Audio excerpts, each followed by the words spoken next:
We are indeed the clay that life has to shape. Newton say in his laws of motion. He says in the first law of motion that any object will continue to be in its state of rest or motion. So in this world, the human yoni or the human brain has been given for us to discover. Just like that, the forces of nature have been put around us so that our life stays in flow. And the possibilities that we get in life, which are going to be the divine possibilities. The divine possibilities definitely are quite hard encoded into our life. You do the task with happy emotions. At the end of it, you achieve the result. He is going to go into the kosha called the Sanchit Karma, and you're going to experience it in later lifetime. Whatever karma is active will be the Kriyaman Karma. Whatever karma you are going to create ahead will be the Agami Karma. People who intensely love you can also sometimes impact your karma, positive, Bhagya, positive and negative. You're not anchored on these things, then you're not going to seek these things. And if you're not going to seek these things, then your life is going to be as good an animal life. But if you're living fully means I have to drink, I have to smoke, I have to party, I have to go to the mountains and spoil them. According to our Shastras, when you have the right kind of orientation, the right kind of understanding of life, the right kind of institution of qualities of life, Kama Sutras, which are giving us such deep secrets of life, and these are called the Prasthana Trayi of our culture. So you can read the Prasthana Trayi and you can inculcate certain charitra from there. I have to have this sabari, patience, because things will happen at the right time. There is a cosmic prapancha, a full, orchestration of things that is going on, and within that, when the right time comes for me, things will happen. You're very good at studies, but you may not end up being clearing the civil services exam. Om Tridevi Bhyo Namaha. Welcome to Trishakti Healing. Today we have the gracious opportunity to interact with our revered Guruji, whom we very affectionately and respectfully call as Dada, Shri Sai Kumar Chandranji. Welcome. And it's a great pleasure and with complete delight that I have this opportunity to interact with you. You have been guiding us as students from a long time now on different principles of life and living as we seek our inner journey. And we are deeply thankful for that. I thank you, Sangeeta, and all of you students who have made that effort to compile things on this particular topic so that we can bring certain answers in front of the larger audience and answer to them questions that they have also been asking us on the platforms like YouTube, etc. Over to you. True. So in fact, it is in fact a very intriguing subject today, the ageless and timeless subject of fate, karma, and free will. We as humans continually contemplate and question from time to time, and it continues to baffle us, in fact. Here I take the opportunity to set the context. Personally, I have been quite consumed with this question of karma. What are the effects of karma? How does it play out? How much do fate and free will have a part to play in the outcomes of our karma? In fact, here I remember recently, in fact, I was having this conversation with a colleague of mine, and we were deliberating at length over it. And an analogy came to our mind, which best describes this dichotomy. Are we the potter who envisages and designs the form that we have determined in our head, or are we the clay who will be sculpted, shaped by the divine force, and whatever the potter will choose us to sculpt us into? So this was running in our heads. We deliberated at length, and I think at the end of it, we were as confused as we were at the start of the discussion. So, in fact, I would like to pose this question to you. What is Bhagya? Is it an andhavishwas, a superstition in today's tech and age, the way we call it? Please let me have your response. Beautiful. So I totally echo that sentiment that you brought in, that this is an ageless question. And people have been asking about this, and gurus, granthas, various forms of Jnana Sutras, they have been trying to answer this question and give us guidance. But a lot of it is deeply hidden and not understood correctly. So let's make this attempt today to place certain anchors of this for everybody. And I will begin by giving a very simple example, or rather, a simple answer to the colleague of yours and your conversation, where you were talking about clay and the potter. So let me say this, that we are indeed the clay that life has to shape. However, the point to understand is out of the 84 lakh yonis or 84 lakh yonis, as they say, that human yoni in the earth is the highest form, then the answer is not as simple as just the clay, but there are some twists and turns in that story of what is Bhagya. So let's understand this a little better in this. But definitely it is not Andhavishwas. It becomes Andhavishwas when you don't take these three things together. So what you and the other students have chosen as the topic of today's conversation, when you say fate, destiny, free will, we have to understand these three things together, Sangeeta. If we don't understand them together, then our actions can become arrogance on one end and Andhavishwasa on the other end, right? So it is in between this that the balance lies, and that's what we will attempt to open up now. Now, to your first part of the question, which is what is Bhagya, let's understand this very, very simply. I am a student of science as much as spirituality, so I love to take science as an example, and I will reckon our friend Newton's theories. So, what does Newton say in his laws of motion? He says in the first law of motion that any object it will continue to be in its state of rest or motion up until an external force acts on it. Okay? Right. True. That's the first law. So Bhagya is exactly like that. Bhagya is a force that is acting on us. And this is a divine law. Right? In this universe, God, nature, tattvas, all forces, and then come our Sanchit karma and all of these things. They are forces which are acting in such a way that they continuously ensure a flow of our life. If there was no Bhagya, if you remove Bhagya, if there is nothing there which is pushing our life forward, then there is absolute stillness. Nothing there to seek, nothing there to understand. And that is not the purpose of the human life. Human life was given an or humans were given a brain, consciousness, so that we could discover, we could understand. Now you'd say discover what? It could be so many things. There are such wonders of nature to discover. Wonders of nature within us, wonders of nature in this universe, like the inventions that we have done, the knowledge that we have gathered, so many discoveries to be done, various things about relationships, so much of achievements that we can. So in this world, the human yoni or the human brain has been given for us to discover. Just like that, the forces of nature have been put around us so that our life stays in flow. The first simple way to understand Bhagya is like the first law of Newton, which is these are forces that will act on us so that we keep moving forward in life. Right? Let's take the second law of Newton. What does second law of Newton say?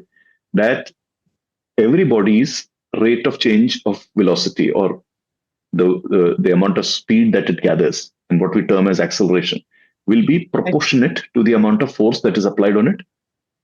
And it will be in the direction of the force. That is what second law says. Now, exactly like this, what will Bhagya do? Bhagya will push you in a certain direction. If you see that your life is moving fast and there are many things happening in life forward, there is some act of Bhagya there. And if you see that you're slowing down, nothing is working out, no options are working out. So it's exactly like that Bhagya is pushing you back.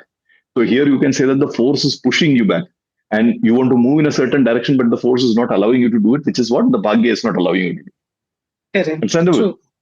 So that's how, like the second law, it moves forward. But if only these two laws were applying in the sense of Bhagya, then it would have been very, very easy for us to understand that Bhagya is a certain set of forces which will propel our life forward, and Bhagya is a certain set of certain forces which will sometimes accelerate us and sometimes decelerate us.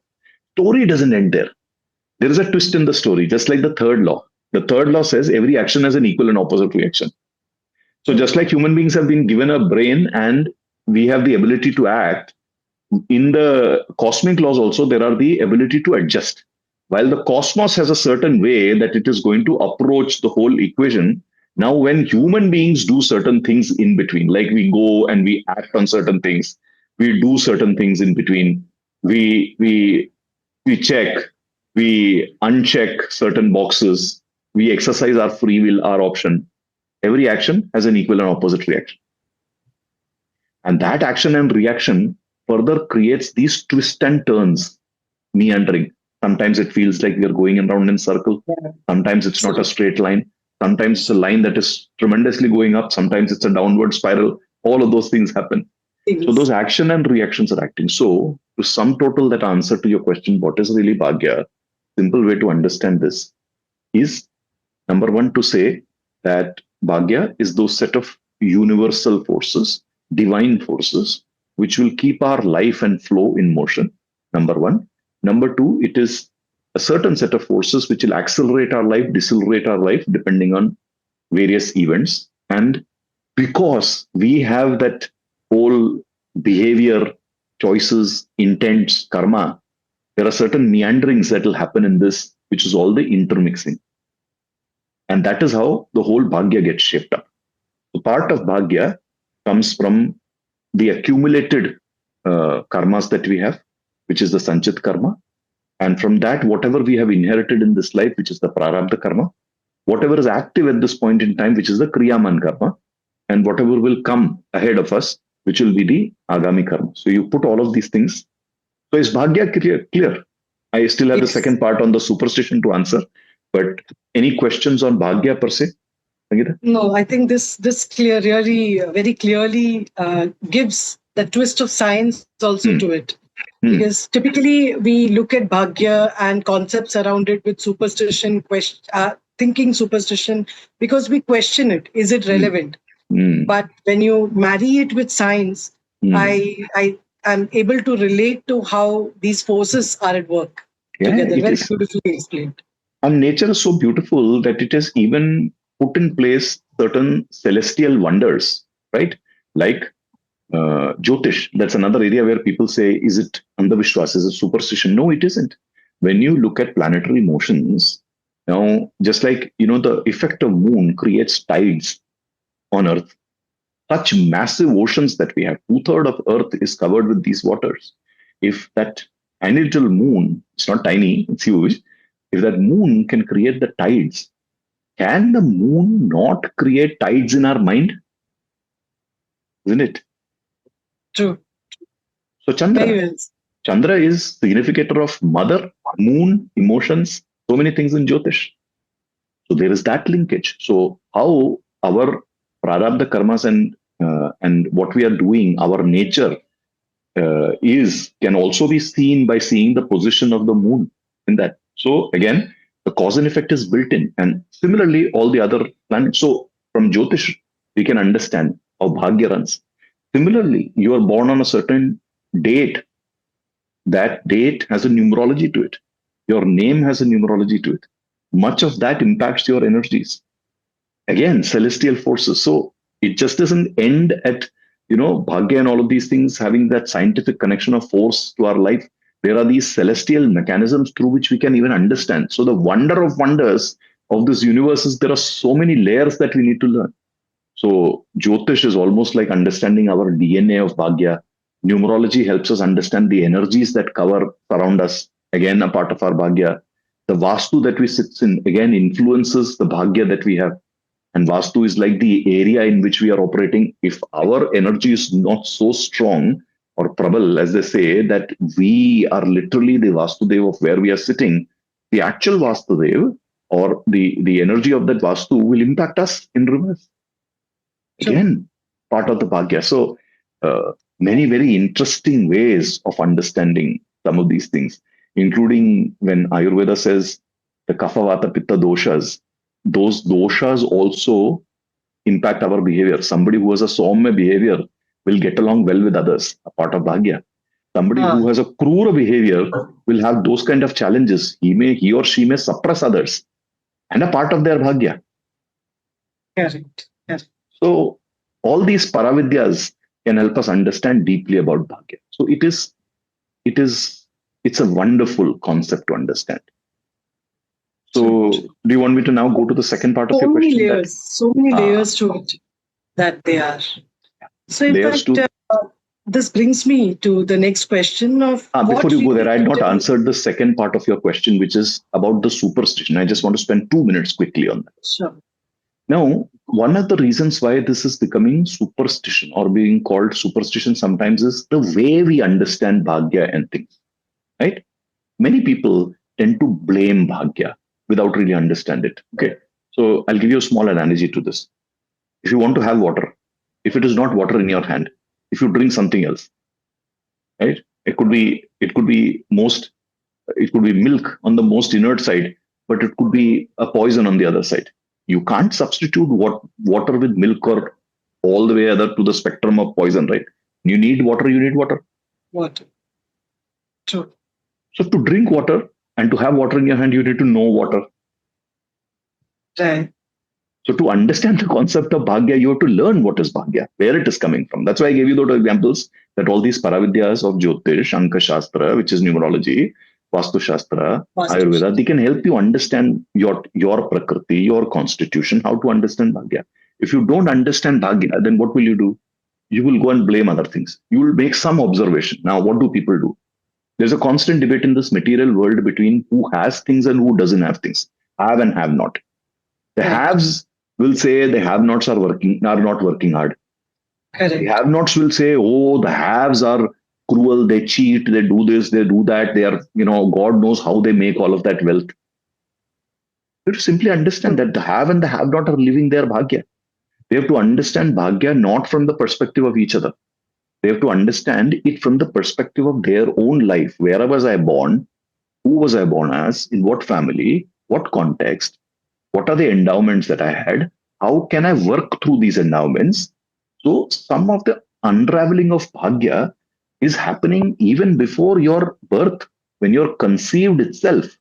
The parents you are conceived through, the time, place where you are conceived, where you are born, and then the life that you have, all of those leads into Bhagyas. And that is it. That is a way to understand what Bhagya the person carried.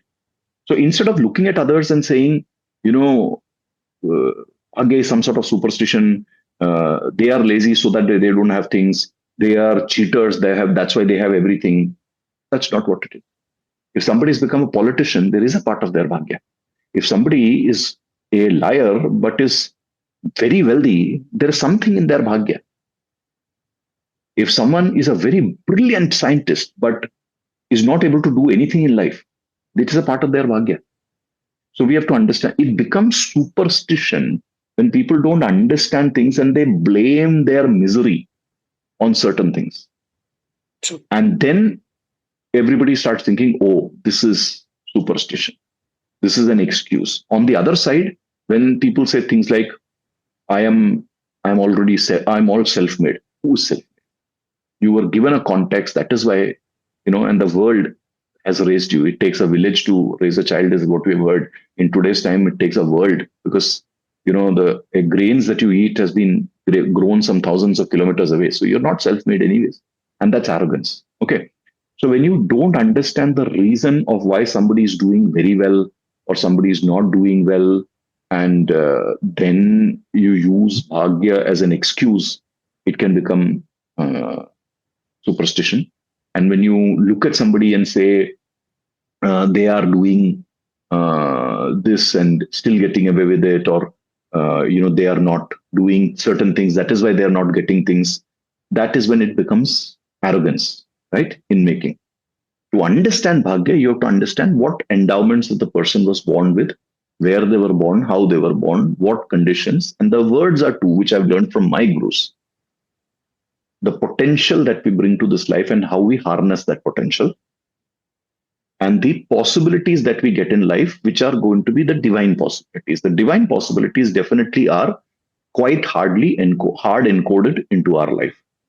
The possibilities are also hard encoded, but we can achieve only 5, 10, 15, 20, 30, or maybe 100% of our potential. That depends on our choices. That's a way to understand. When we don't understand this science, of Bhagya. And then when we understand that it is some sort of a luck or a stroke or luck, or Bhagya can change only by prayers or going to certain shrines or all of those things, then we are getting into a superstition area. I'm not saying don't go to shrines. You must to take energy, but even to take that energy, you have to be prepared. You have to understand, is bhakti in your Bhagya? You have to understand if spirituality is in your Bhagya, or you have to first conquer material. There are people whose horoscope or Jadagam would say that you have to first complete your material responsibilities before you can go on to your spiritual path. Bhagya. Bhagya. So that sort of completes the answer to what you said. Hope the second part also, why it becomes superstition, is clear. Correct. And so much of tom-tomming we do about being self-made, I get the context that there's so many elements at play, actually, in terms of even how it is determined where you would be born, in which family, what is the context, all that. There's so much of a cosmic interplay and your own, as you mentioned, the Sanchit karma that is at play as we get this. Absolutely. Thank you. Thanks for that. And in fact, as I am thinking through, what you have been explaining, from Bhagya, if I take this conversation to my next question of what determines our destiny, it is the karma, the present choices that we get to make, or it is a divine design which is unfolding at. Wonderful question. Now, let's understand there are many ways that we need to observe our life. Obviously, yes, first thing is the Yoni, Manushya Yoni that we are born in. Okay. So if we have been given Manushya Yoni, then there is a certain purpose to that Yoni. Okay. And that purpose can be understood by understanding that our endowments may not be like all other animals in terms of how fast we can run or fly or, all of those things. So we are neither like a bird which can fly high, or we are neither like that cheetah who can run fast, or we cannot hunt like some of the carnivores do, etc. However, we've been given a beautiful brain, right? And that brain itself is anchoring and doing a lot of things for us in our own life, right? So some of this element of the bhagya that we carry is divine in that sense, right? So the body that we have, the brain that we have been given, our consciousness, our ability to have languages, right? Like human species has so many languages that it can work with. Then our resilience, our adaptation, so many qualities. We learn fast, we imbibe, we have overcome the disabilities of so many other animal species. We have also overcome their abilities with bigger abilities. So we can fly higher than birds. We can fly faster than, so many birds. We can run, or rather move faster than so many animals. So we've overcome some of this. So where are these endowments coming from? So first, definitely, yes, because we have Manushya Yoni, there is an aspect of design blessings in our Yoni. For sure. Do other animals have blessings? Yes, all animals have blessings. Like animals really, they get provided for. Right? The bird gets provided the grains, the animals get provided their water. So they get provided. Everybody, every living being has God's blessings, for sure. The human being has been given certain different kinds of blessings. I won't say special, I won't say more, I won't say less, I will say different kinds of blessings. So yes, we have blessings. So one part of Bhagya absolutely comes from divine intervention. But within that, if you remember, I said, first law, second law of Newton, third law, action and reaction. So as we act, so as those divine forces around us have certain things, whatever a soul's lifetime is, you have certain actions or reactions that you do, because of which your karma kosh or the resultant of your karma gets created. Okay, so let's do this. Let's understand this with a simple example. You have to travel from, you have to do a particular task. Let's say the task is X, and while doing this task, you on one side could have happy emotions, and you on the other side could have very angry emotions. You do the task with happy emotions. At the end of it, you achieved the result. you are satisfied. You have internalized that effort brings outcome. You have internalized that work can be associated with pleasure. You have internalized that success can bring happiness, all of those. So when that karma got exhausted, you got a result, the satisfaction. But Yes. the karma could also have a long term impact on your life. Like if that karma was studies, then studies can have long term impact on that. You are not going to yield all of the outcomes of that karma in that very moment. So when you cleared your 12th or you passed your graduation or you did your masters, you got a lot of joy at that point in time, but you're not going to experience all of the benefits of that just in that moment. It's going to come over a period of time. But there are certain qualities that you imbibed within you, like you changed as a human being. You said you matured, etc. But then there are more qualities that you may imbibe because of that education, etc. Over a period of time when you think, reflect, it gets internalized, etc. All of that comes.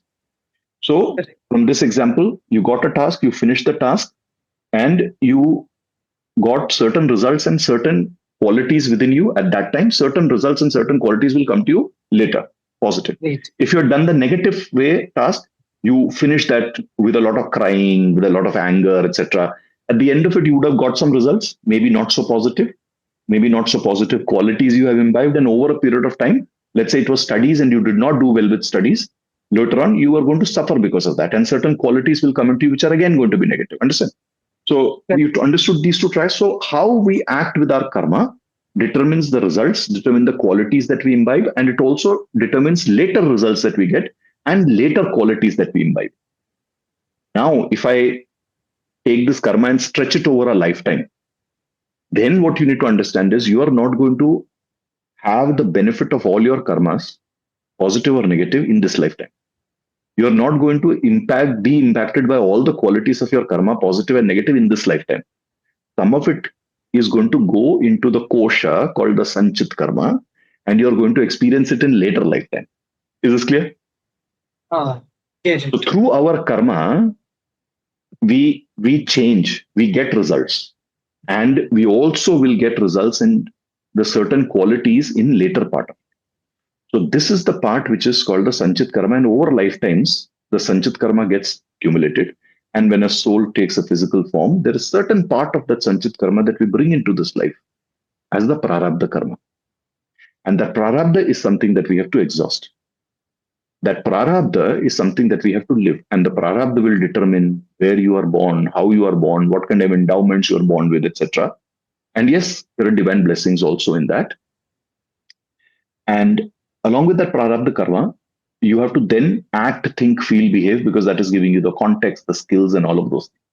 And that then determines your action. And again, in that birth, when you have the Prarabdha karma, whatever karmas you do will again get added on. So whatever karma is active will be the Kriyaman Karma. Whatever karma you are going to create ahead will be the Agami Karma. So all of that cycle continues. So that's the way our Rishi Munis have helped us understand and explain this. And that's the reason why studying some of these Paravidyas will also help us understand how to understand this karma, how to negate this karma. And from that example that I had given, positive and negative, this is why learned people say, whatever you do, keep your karmas positive, so that the result that you get and the qualities that you imbibe stay positive. If you imbibe negative results, negative qualities, it's only going to create challenges for you over a period of time. That's the way to understand the second part of Bhagya. Okay, so divine part of it, second is from our karmas. The third thing also to understand some of this Bhagya is also collective. It's also to do with time and space. So a person who was born in India in 1966 versus 1986 versus 2006 would have seen three different Indias. India is the same. So part of that is time and space. So the 2006 India may have a lot of jobs and IT and liberation, but it also had pollution. The India of 1966 would be fresh from the wounds of the British Raj and the partition that we experienced, etc. May not be as affluent, but definitely peaceful in the fact that we finally have our own independence. But the forces acting on the country were different at that point in time. So some of the collective karma of times also impact the specific karma of the individual, or some of the collective destiny of the times also impact the destiny of an individual. That's a third way to understand. The fourth way to understand Bhagya is also to understand certain blessings that happen. And blessings happen by divine interventions, or blessings happens by our karmas which have given us extensive good, like you do seva for devas, rishis, teachers, acharyas. You earn blessings. That blessing itself will impact your bhagya. And these are celestial forces which are far beyond your karma. A guru's blessing can completely change your karma. Right? That's So we've all heard how Valmiki's life changed, right? Who he was and who he became, correct. right? So that is what the divine blessing of a guru can do. A guru's curse can also create that. We know how good a student Karna was, and how he forgot some of his vidya at the right time. So some of those celestial beings, their blessings. Similarly, sometimes loved ones, people who intensely love you, can also sometimes impact your karma, positive, bhagya, positive and negative. Right? Positive through their blessings, negative through their attachment. Wow. Yes. Similarly, sometimes when you do things like seva and you've done absolutely nishkama seva without really asking for those outcomes or desires, you've done seva, animals, old people, anybody.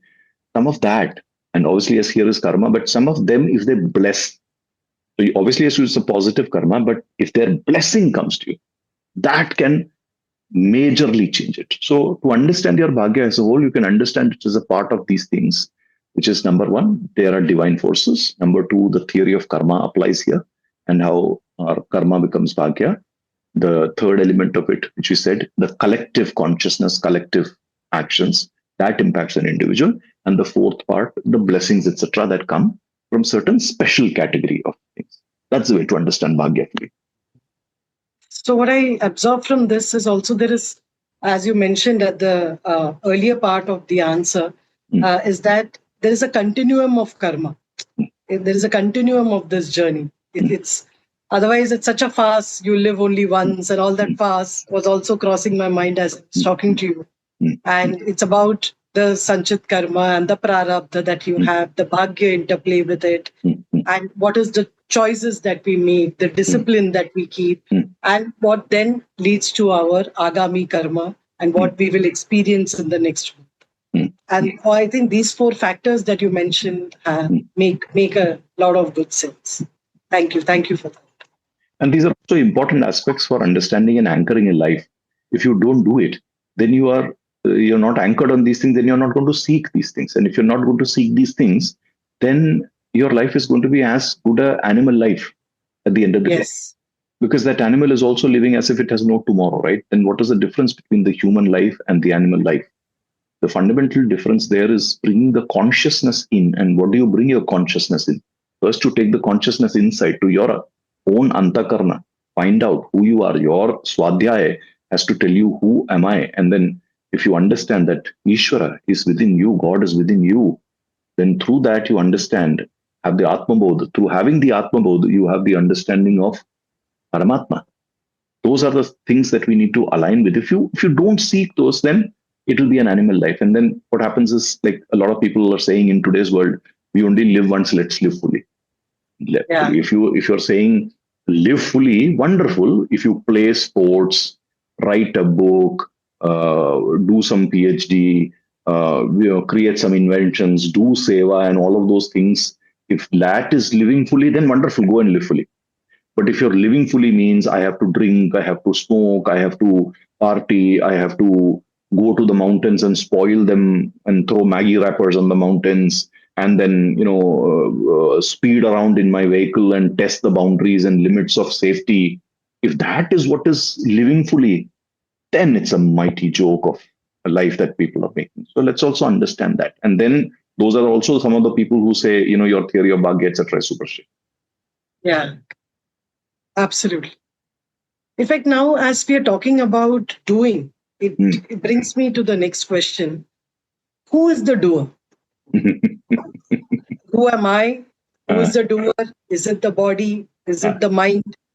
Is there an interplay between the two? So who is the doer? Very, very interesting question.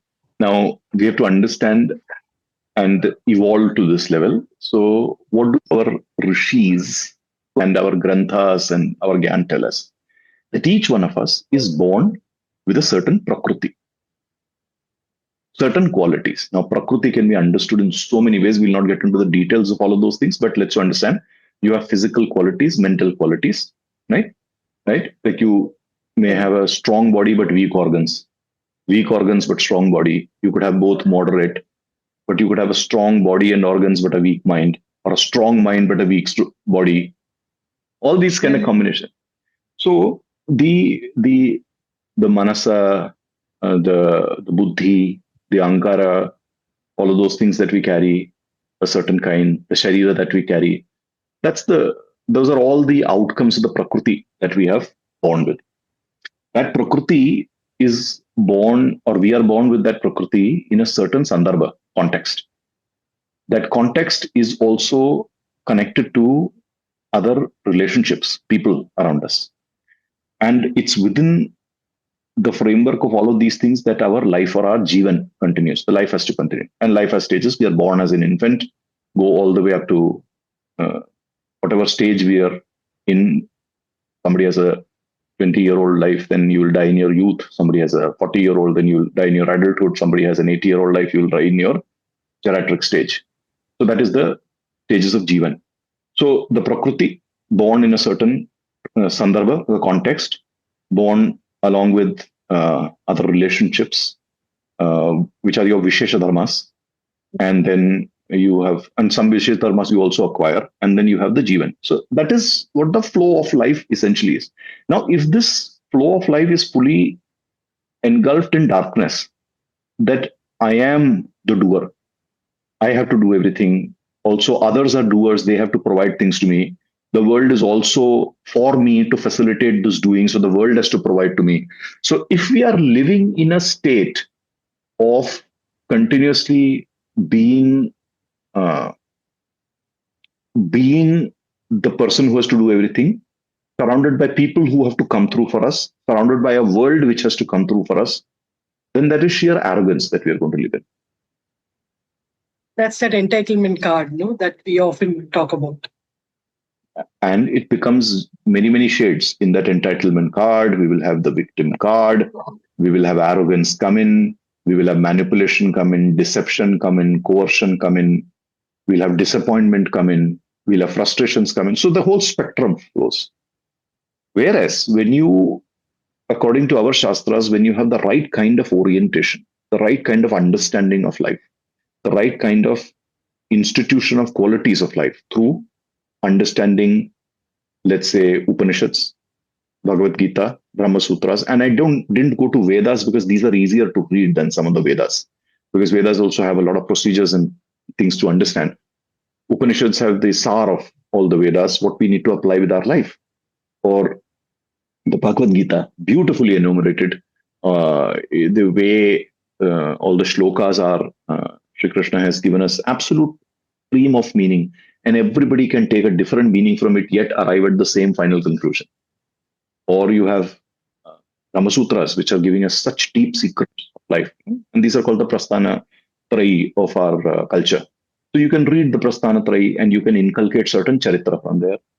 Or you have a lot of work of Shri Shankaracharya ji, Shri Ramanujacharya ji, or Shri Madhvacharya ji, or saints like these, and many others like Panini, etc., who have done great amount of work, or Patanjali, who has done great amount of work. Through all of these things, you will understand the existence of the superordinate power and how the superordinate power then influences the forces of life. Right? Now the Bhagya theory comes in. The first law, second law, third law of Newton, and how Bhagya sort of mirrors some of those. Right? So if you understand all of these basic fundamentals which our granthas are talking about and understand the forces of life, then you will understand that there is something far more superordinate than me, which is sort of controlling life. And that's the time that you step back and say, aha, okay. There are some parts of things that I have to do, but there is a lot which I have to be in Shraddha, Saburi, and Samarpan. I have to have that Shraddha on my Ishta, Devta, Lord, elements, universe. I have to have the sabri, patience, because things will happen at the right time. There is a cosmic prapancha, a full, orchestration of things that is going on. And within that, when the right time comes for me, things will happen. Like there are many people who find a job exactly when they were not looking for a job. And when they were looking for that job, they didn't find it. They didn't go looking for that life partner, and the life partner came, and they desperately wanted to hold on to their loved one, but they lost their loved one to some reasons, and tons of those kind of reasons, right? So all of that is a cosmic prapancha. When you understand that, when you figure that out, and then you understand that there is some part of what I need to do, and there's a lot that I need to leave on the universe. That's when you will move from being the doer and wanting the world to be provider, or the people around you to be the providers, and then you will say, okay, there is one provider, and that provider and that universe is what is taking care of me and everything that needs to be done.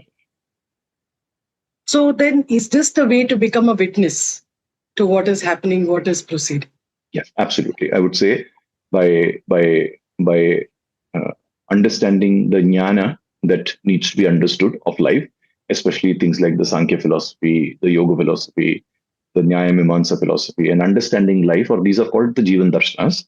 By understanding these Jivan Darshanas, by understanding what is in our Vedantas, then imbibing some of that framework into our life is how we need to go. And that jnana and the Granthas will help us.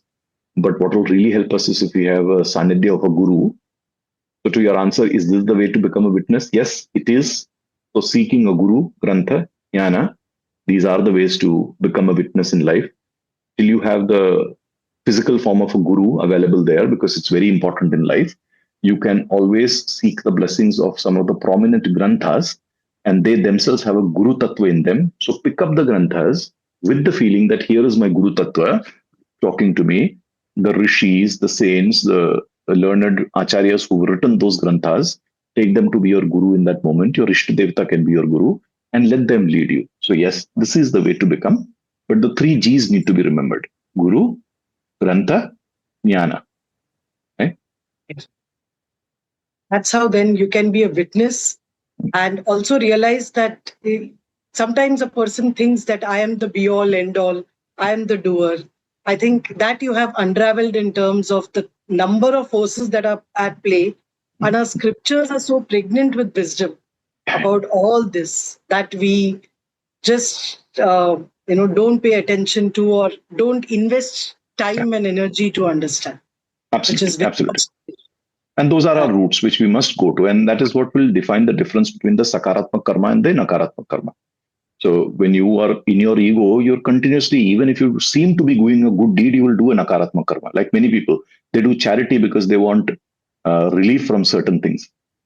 At some point in time, it is not a nishkam karma, right? Yeah. And it is going to end up being negative in some way. So all of that difference needs to be understood. But like I said, the Guru Grantha Jnana will help it. And you also need to practice Shraddha, Sabari, Samarpan so that you can come through with that in life. So, in fact, now that you said, also you mentioned somewhere intention. Okay.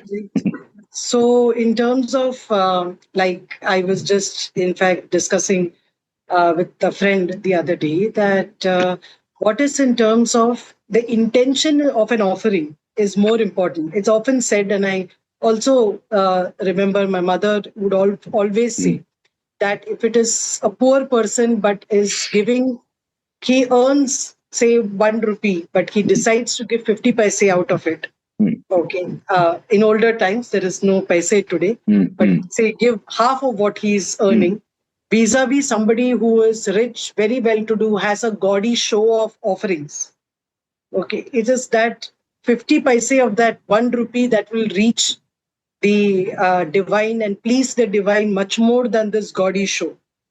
So, and in fact, this also reminds me of the incident of Sudama, who sheepishly offers a handful of poha to Lord Krishna, the only possession he had at that point in time, and what it turned into. So this brings me to the question of what is the role of intention in this complete interplay. Beautiful. Beautiful question. And to that, when I was answering your previous question, you remember I had said that we are all born with a certain prakriti. Yes. And we are born in a certain sandarbha with certain relationships around us and with a certain flow of jivan. Now that Prakriti is right from where we are a child and how it shapes up. And we have heard terms like nature and nurture, the nature that we are born with and how we are getting nurtured. How we are getting nurtured is through our parents, our surroundings, and through our own choices we get nurtured. Correct. So what happens is that Prakriti is leading us to a certain acharan, and the acharan over a period of time or the behavior over a period of time becomes our charitra, the character that we possess, the value systems that we possess, and all of those things. So that's the sort of inside software that is running in us. So the hardware also has our software. Right? The quality that you asked right now, the quality of the person's intention or intent, as we say, intent and intention, the intent that we carry. The intent is a quality of the software that we have inside us. What is happening in our mind? How clean our chitta is, and how muddy, murky, or as Patanjali Yoga Sutra will say, the vritti that exists in our chitta. What have we really internalized? Have we internalized shuddhi, or have we internalized ashuddhis of life? From there comes intent. Okay, so intent can be pure and positive. Intent can be muddled and murky, etc. All of it, and that's where all your qualities of behavior are born. So the interplay in life is coming from bhava, right? From swabhava and from kriya. Bhava, swabhava, and kriya. Bhava is that intent that we carry.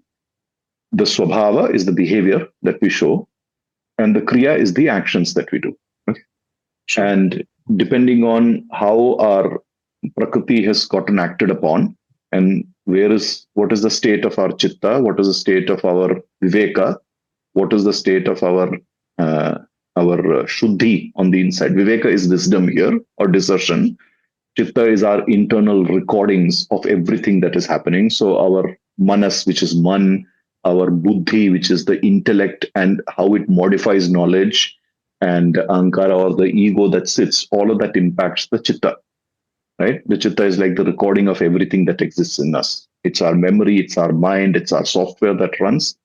If that chitta has got good positive qualities, good quality, good positive charitra, then our bhava will be positive.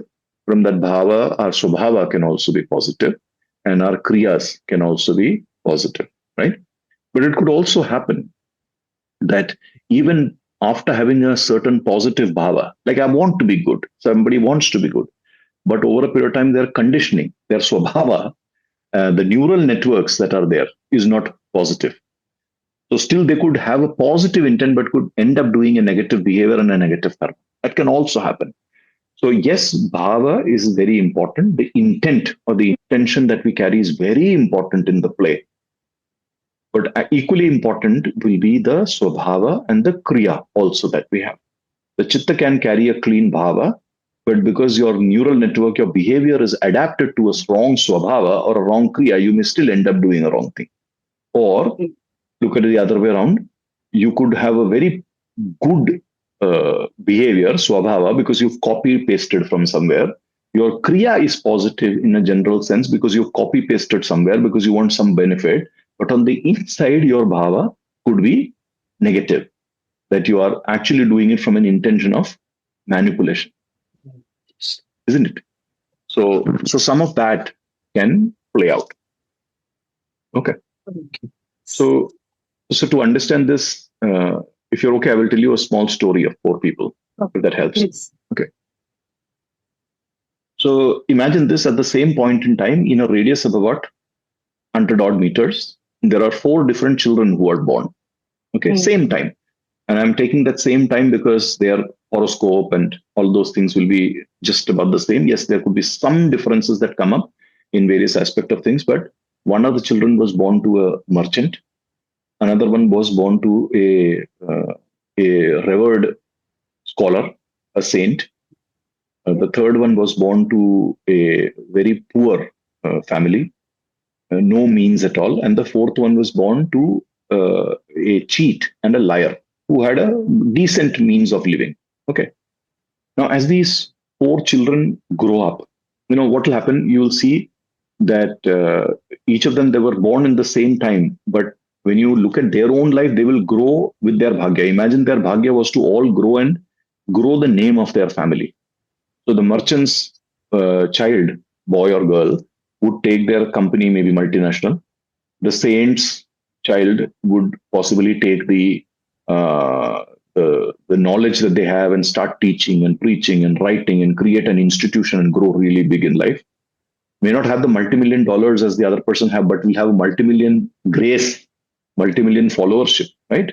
On the other hand, the child born into the poor family works extremely hard, gets a government job, rises up to the ranks and becomes very famous in its own community. Again, became famous. And the fourth child born into a liar's family takes the right path, corrects the things, does a lot of positive things, again becomes famous in his family. So if you see individually, they all did well in their life. When you compare them to each other, their Bhagya may look different, but all of them had similar Bhagya and they did well within their context. Okay, this is how context, Prakriti, etc. plays up. Now, let's look at your intent part of things. Okay, now let's look at only the first two aspects, which is the merchant's child and the saint's child. Now, the merchant's child obviously born into a lot of affluence and all of these things from beginning itself, learned business, learned all of those things, but also with that wealth came certain negative qualities, negative influences like arrogance and lack of grounding, lack of looking at scriptures and all of those things. There was kripa in the family, but did the individual gain kripa, gain jnana, gain the understanding of Granthas? No, he did not.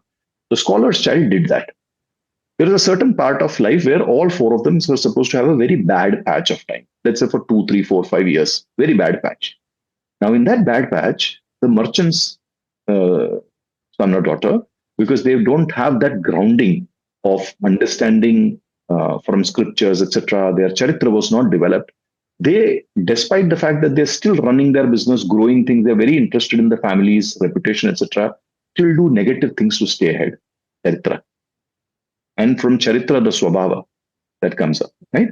So the charitra impacting the bhava, the swabhava comes out there. Whereas the scholar's son or daughter, because they are very grounded in that whole feeling of what needs to be done and how we need to progress, because of the understanding of scriptures, because of the grounding of the charitra, their bhava is pure, their swabhava is pure, their karma stays pure. So karmically, that child in the merchant's family is still trying to take the family's business forward. But the bhava swabhava became negative because of the lack of the charitra and the grounding. The scholar's child continues the positive action, continues with the positive bhava, positive swabhava. Now, when that period of 1.5, 2 years, 3 years, 4 years of bad time in their horoscope or life that finishes, you will find suddenly that from charitra, from acharana, from results that you get in the world, from the pratishtha or the reputation that the scholar's son or daughter would have, they are far ahead of the pratishtha that the merchant's son or daughter has. They've also survived. They've also gone ahead. But the repercussions of the negative bhava, swabhava are making them pay certain things. Hope you understand this? Yes. And I took the example of people born at the same time because certain differences. And this is where one very important thing needs to be understood. What is the amount of purva punya that we are carrying? The grace that we are carrying and the grace that is coming from our pitras, the grace that is coming from our ancestors, the grace that is coming also from our own purva punya, and that is then impacting. So if you remember, one of the things I said is that our bhagya also gets impacted by some of the collectives that we have been with. And if you talk to an expert Jyotish Acharya, they will be able to delineate certain things and help you understand some of this purva punya also from there. Okay? Understood. So in fact, this comparison as you were making with these 4 children born in the same area around the same time and having different, the way their lives unfolded was so different from each other, and the way that they dealt with adversity was so different from each other. In fact, that reminds me of an example of a cousin of mine, and both of us are of the same age, and but he is in a way, while maybe I'm a couple of levels at a workplace, if you just made a tangent comparison. He has been limited in his growth relatively, but if I see where he comes from, he lost his father at the age of 17, and thereafter he was just entered college, managed somehow being a runner boy, managed doing couriers and odd jobs, and then reached to a level where today he's at a senior manager level. So that I think, as you were talking, I was reminiscing of his story as to how this entire Bhagya and Bhava, Swabhava and Kriya, all this has played for him, and how his is a much bigger a success story vis-a-vis mine, wherein I have, born with certain blessings in terms of not having had any financial obligations and my journey. So each one has a journey, and that brings me back to your point of comparison can be a thief of joy. Exactly. That and exactly in this each one of situation, us has to look at our own journey and yes, our own collection of things. Exactly. And if you look at your own life, and if you look at this gentleman's life, both of you have your own set of blessings, both of you your own set of locks and unlocks. So when you look at your own journey, look at it only with respect to your own journey, because the starting and the end point is there, and that's all we should do. We should only see, have we achieved our full potential? That's what it is. That's all. Because you may have certain conditions of life which this gentleman may not have seen, and the other person may have certain conditions of life which you may not have seen. Right? So there may be positives in his life which you may not be aware of, and there may be challenges of your life which he may not be aware of. So when you do comparison of each other, it may seem very odd. So take all of those considerations. Like, knowing you, I know that there are certain personal commitments that you have kept, which have been heavy on you, and you play them very well. So take pride in that, is what I would say. The choices that you're making. Just keep on making better choices. That charitra has to improve so that your bhava, your swabhava, your kriya, all three of them improve. That helps. In fact, okay, as we are contemplating on this subject, how much do we think that, yes, there is a bhagya, there is a karma, and as the famous karmanyevadhikarasya, the entire shloka that goes in the Bhagavad Gita, so how much do we think that we have things that will play out as we can best attempt to, and how much should we submit to fate? Okay. So I think the first consideration of human life should not be to try and look at bhagya at all. Okay. The first consideration of human life should be to look at what is the prakriti I'm born with, the nature that I'm born with. Okay. So our own qualities. So the first focus should be try to understand who am I. Then understand that what is the potential that I need to develop in my life, and I can develop. Okay. Like somebody will have a musical capability, somebody will not have a musical capability. So if you have to live life, you will first try and develop the capabilities that you can quickly develop, not start challenging those things which are out of reach. Today, a lot of people try to do the out of reach first, ignoring certain blessings that they have. So first understand who you are, your nature. Second, understand the potential that you can develop with life. And third, understand the boundaries within which you need to stay so that you can slowly grow. The first consideration of life should be to understand these three things and to attempt your karma. So by understanding who am I, by understanding what is the potential I need to develop, by understanding what are the boundaries that I need to live with, a student needs to do what the student needs to do. You're in that age of life. You are a young teen, you need to do what that is. You're a young adult, you need to do what that is. So what is called life appropriate responsibilities, right? Whatever is your dharma at that khanda of your life, at that part of your life, that bhaga of your life, that is what you need to be focusing on and maximize that. That's the fundamental thing that you need to. Then thereafter, what you need to understand is, hey, what could be certain restriction? Which direction should I not take? So it's important to understand what is the direction not to take in life, which is what a trained Jyotishacharya can help you understand that, hey, listen, don't go here. This can create challenges for you. Like a very simple thing. When a learned Jyotishacharya looks at your horoscope, he or she can very clearly say, though you love physical activities, you should not do anything that brings high risk with it. Do high intensity physical activities, but don't do things which have high risk in it. Right. So then it is important for you to discern that, right? So while you learn things and you can be very cerebral in what you learn, you still need to have physical action associated with it. So then your choice of subjects has to be such that you not only involve your mind in your learning, but also your body, dexterity, your fine motor skills, gross motor skills, they have to come into action along with the mental or cognitive development. If you understand this and if you work, then after that you can say, okay, what are the possibilities I am getting? You understand this? So the part that you first need to understand of Bhagya is not the overall Bhagya that you have, but within that period of time of your life, whether you are a student or a teenager or a young adult or a late adulthood, or you're becoming a parent or you're already a parent, what do you need to do in that phase of your life with the endowments, the context that you've been given? So with your Prakriti, the Sandarbhas that you have, the Vishesha Dharmas that you have, what are the actions that I need to perform? That understanding you need to have. And then to understand Bhagya, see what possibilities am I getting in life? You're very good at studies, but you may not end up being clearing the civil services exam. You have a lot of wonderful qualities of personality, but you may not end up becoming an actor or an influencer or an armed forces officer. It may not be in your Bhagya. So first develop your potential and then see what are the aspects of life with respect to Bhagya where you have unlocks or you have locks. That's the way to take them. So take your life stages and take your Bhagya and understand them together and understand your Dharma within that. That's very important. Right?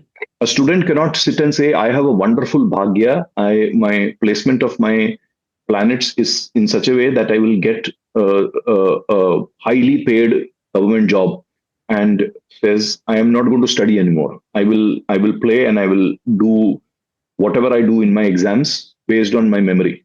Then the child is going to throw away its Bhagya, no? Because Right. it's not working on its potential. So the first dharma of life, work on your potential. The second aspect of life is then to understand your Bhagya, the possibilities that you will get. Get it. And in fact, a lot of what you have spoken, I think, one of a friend of mine who cries often about things that are happening to her, she always has this question, why me? So that's another question I've heard often from many close friends. See, look, I do certain so good, but then still I am at the receiver. I give so much of myself. There's so much of affection I give out, but I don't receive even part of it. Why me? Okay, mera bhagya hi kharab hai. It is, yeah. So the first thing that such a person, any of us, whenever we have failures or challenges in life, is not to say why me. It is to understand why me in a very different context, which is what have I done previously because of which I am paying for it now. That's the why me to understand. Yeah.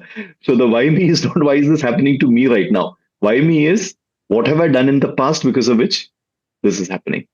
So to understand that, and also like I said, it is definitely the prarabdha that we are carrying.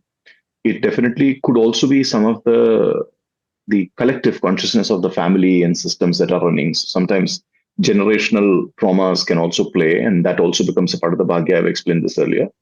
It could also be the lack of kripa. You've been throwing away. Like I've spoken often on kama, krodha, yoga, moha, mada, matsarya, mada or arrogance. And many people have a lot of arrogance. They think that I am the best lover. I am the best parent. I am this, I am that. They have that whole thing that I am tag. The mada or the arrogance that they're carrying is constantly throwing away their kripa. Today, there are so many people who have such arrogance in terms of the titles that they have achieved in life. They think that those titles are everything in life. What is then happening? You're going to throw away your kripa somewhere else. You could be great at what you're doing, but you're throwing away your love life. What then? You would be great at medicine, but if you're going to try and intervene with everything in life, then you're not respecting the laws of nature. So some of that. So along with that, so all the parts that I had explained earlier apply. that you have to understand what is the prarabdha that you have in life. You have to understand the collective blessings of your life and family and surroundings, and you have to understand, do you have that kripa or not in life? So it could be a combination of all of these things. One needs to understand every individual's life will be different to analyze it and understand what could be the specific cause in that person's life. But frankly, your friend or me or you or anybody, the moment we ask why me and say what have I possibly done in the past, we will know our own answers. Some of us within that relationship itself have done that damage, that the repercussion has happened to us. Not being objective, ignoring certain signals, could be tons of things. Dada, in my recent interactions with you, I have understood how arrogance can be even subtle. Like we say, we expect, and because I've done this, because I've done that, but you are known and your public image is of somebody very humble. But or you yourself may think you're humble, but then that arrogance can be very subtle. It is, and that also plays its part. It is, and partly also again, it also comes with prarabdha. So let me put it this way: that the bhagya, the prarabdha that we carry is not always to just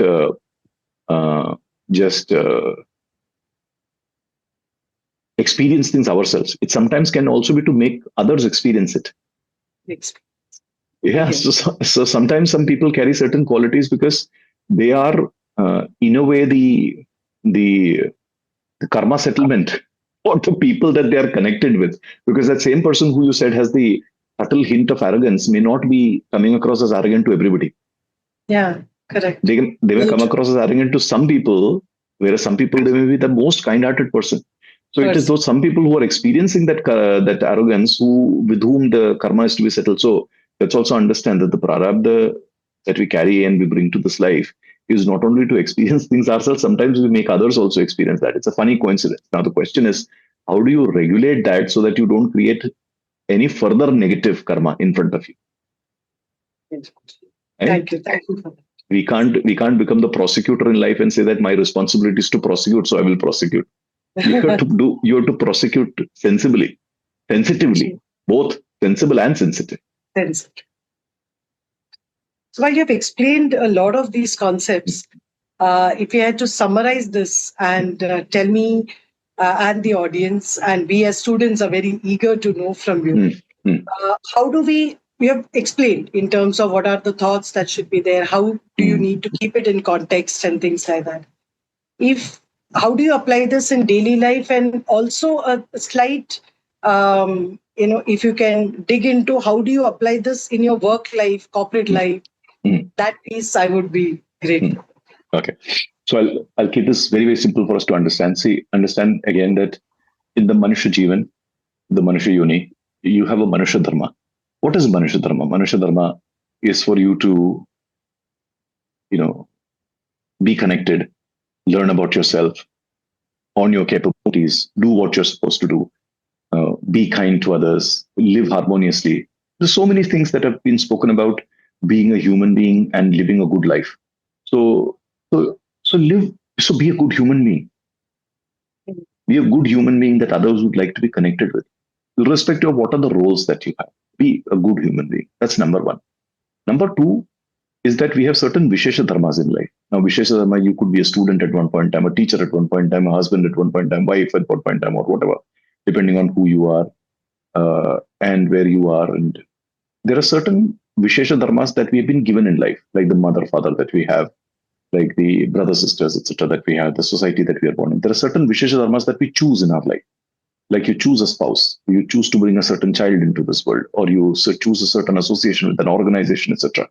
Right? Those are the chosen Vishesha Dharmas that we have, the special roles or special responsibilities or special dharmas that we have.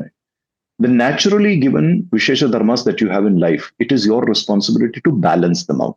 Neither ignore them nor make them too heavy. So whether it's your responsibility towards your parents, your siblings, your society, don't overdo it, don't underdo it. You have to learn to do the balance. But the Vishesha Dharmas that you have chosen for yourself, the spouse that you've chosen, the child that you brought to this life, the organization that you choose to work with, the institutions that you choose to associate with, the professions that you choose to associate with, the spiritual and religious practices that you choose to follow, all of those things. Those Vishesha Dharmas, you have to outdo yourself. You have to ensure that you are Sakaratmak, you're constructive in it. You see those because these are your choices. You make certain human choices and you figure it out and you make them right. You have to work through it, right? And wherever you're associated with others, it's a two-way story, but you have to do your part. So that's the other way that you have to live your life and do what you need to do. There are certain punya karmas, certain rinas that we have to overcome in life. It's a longer discussion. Maybe another day we'll speak about each of the individual rinas, but overall, ensuring that you focus in the right way towards the superordinate powers of nature, which is to ensure that your devrana that gets taken care of, puja, archana, spiritual practices, or ensuring that your rishirana gets paid off, which is where you need to respect education, knowledge, give away knowledge, contribute knowledge. Your pitruranas, which are there, the lineage. So you pay homage to your ancestors for sure, but you also take your responsibility as a human being in this life fully, whether it is procreation or providing for others or doing your responsibilities. Complete your pitrurana, or ensure that any manusharana that you have, being kind to others, charity, respecting others, all those things, or bhutarana that you have, which is towards the elements of this nature. So taking care of nature, maintaining cleanliness. So you do some of those things. It's a very long subject. We'll go there someday, but ensure your rinas are paid off. And that is where your kripa, karma, your kripa comes in, a lot of that. So do some of these things. So live by your Manushya Dharmas, live by your Vishesha Dharmas, especially those that you have chosen. You have to outdo yourself, pay your rinas. So these are all good ways that you practice living life. And this is where understanding of Vedas, scriptures, the darshanas that we have, it's so important for us to live. But I'll bring another angle to this to make it simple for us. Too many of us are worried about Bhagya. Too many of us are worried about changing our Bhagya. Too many of us are worried about tantra, mantra, yantra, pilgrimage, methodology to manifest and intention and these kind of things. Very few of us are really working hard on our potential itself. Too many are worried about possibilities. My request is, please ask yourselves this question, even before trying to change your Bhagya, even before trying to see methods that will help you. First, see, are you even living your Bhagya fully? Are you even receiving your Bhagya fully? You may have a beautiful mind, but you're not learning enough. You may have a kind heart, but you're not giving enough. You may have so many physical endowments, but you're not using them enough. You're wasting time on so many things. And that itself is a long subject of where we waste our time in human life. My point is, on Bhagya and the subject, rather than trying to unravel and trying to change your Bhagya, first even see, are you even living the Bhagya that you have fully? Do you even know that fully? For all you know, you have such a beautiful Bhagya that you're throwing away with all your wasteful actions in this modern human life. So the most important thing to do is, while you live your Manushya Dharma, the Vishesha Dharmas, and you pay off your rinas, see how you can maximize your potential, your kshamata, your sakshamta, your ability, capability, capacity, see how you can maximize. And then over a period of time, whatever possibilities come your way, that will define what you become, who you become. So don't worry about the divine. The divine will always take care of you. Worry about what you're doing with the divine's blessings. That is what we need to think about. Are you receiving the blessing fully is the question. You go to a temple to collect energy, or you go to a place of worship or a spiritual function to gather that energy. But the question is, the energy that you're receiving, are you even capable of keeping it? Energy you will get. There are so many sources of energy that you will get. So there are so many sources of blessing and kripa and bhagya that you will get in this life. But the question is, do you have the kshamata to take it? Do you have the patrata to receive it? Work on your patrata. Work on your shamata. Work on your, so the capability and capacity and the deservingness, work on that. Once you deserve, I'm sure you don't have to desire. Very true. So wonderfully said. Really wonderfully said. Thank you. Thank you so much for all this. In fact, I've been making notes as you have been speaking, and there's so much to think, to question, to contemplate and introspect, and to further our journey individually as well as collectively. There's so much of context in what we do, and this has been truly enlightening, Dada. Thank you so very much. And a big thank you from we, the students, and I'm sure my friend audience are also going to benefit largely, hugely from this. Thank you. Thank you very much. My Krityagnata to all of you students for having compiled this beautiful list of questions, for having chosen this topic, interacted with some of our audience and picked up things. Thank you to all of you for making this happen. Unless you were really after me to get this going, it wouldn't have happened. So enjoy whatever pearls of wisdom that already exist because of all the lineage of gurus, Grantha, Jnana that exists.